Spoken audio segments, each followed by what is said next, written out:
Miner was published in 2021 by Atlas Games. It was designed by Joshua Debonis, Nikola Ristevsky, and illustrated by Little Chan and Długosz Pedrich.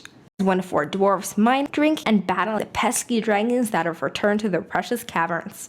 Players excavate, draft, dice one at a time from the mountain board in order to make scoring combos.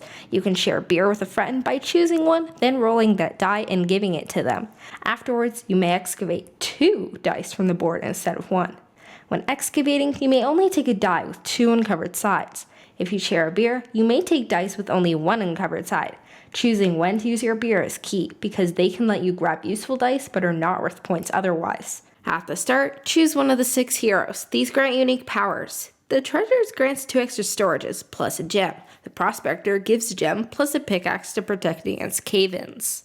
At the end of the round, you'll score. I'll talk more about this later. But you have straight sequences with the white tunnel dice, multipliers on the yellow treasure dice, and, depending on whether you mitigated this, negative or positive points on the hazard and tool dice. Magic dice allow rerolls, and chests allow you to store a result you like for the next round.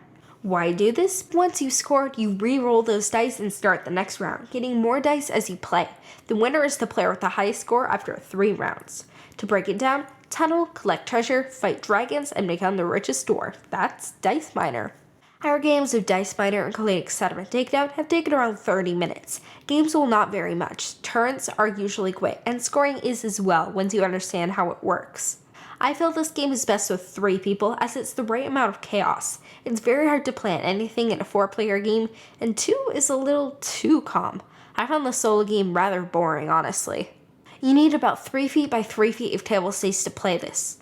A 6-year-old can understand the basic rules, but the multipliers, weighing your options, and adapting to your opponent's moves make this probably best safe for 7 or 8-year-olds. In our 4th game of Dice Miner, I started off with a nice little tunneling sequence. Mom was having bad luck because me and Dad kept leaving her with beer, and many of the accessible dice didn't help her. In the 2nd round, things balanced out a bit. In the 3rd, either we didn't pay enough attention to her or luck swung back around because she had a huge round.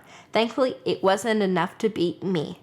Dice Miner's dice are nice quality, which is pretty important in a game like this. I didn't see any discoloration or rubbing off, unlike what Dice Throne has been having as of late. The mountain is sturdy, yet light enough to rotate around the table so players can see their options easily. I wish the magic's icon was a bit more obvious, like a re-roll arrow and a sparkling diamond. That's nitpicking. I do like how they handled the 2 and 4 dragons on the hazard dice. It may seem busy at first, you'll notice the size difference and busyness of it in-game. Because of the mountain, the box is too big to toss in a purse, but a backpack works. The game is not complex. Grandma picked it up quickly, so it's a good choice to bring to teach and play with people. The 30-minute length opens up lots of places where this can be played. The pace is quick, but when people prone to analysis paralysis can throw that off. AP is when you freeze when making decisions. Thankfully, while there are choices, you only have a certain number of dice that can be legally excavated, and aside from deciding what to re-roll or what to store, everything else is resolved with or without you.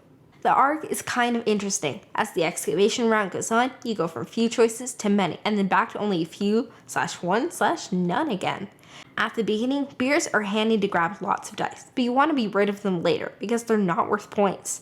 Low negatives for the pickaxe/cave-in and shield/dragons aren't necessarily going to cost you the game, but add up as the game goes on.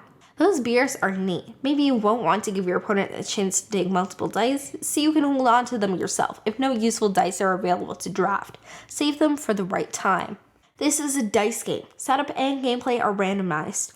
The entire game is mostly luck. Even your mitigation, magical rerolls, pickaxes, and shields are tied to luck. This could be a problem for people. For example, sequences must start at 1. You could have 5 ones, meaning 5 points. You could have a 2 through 5, meaning no points. Hopefully you get a 1 when re-rolling that 5, but... Dice Miner is a dice drafting, set collection game with a fun draft and some interesting ideas, especially that unique beer system.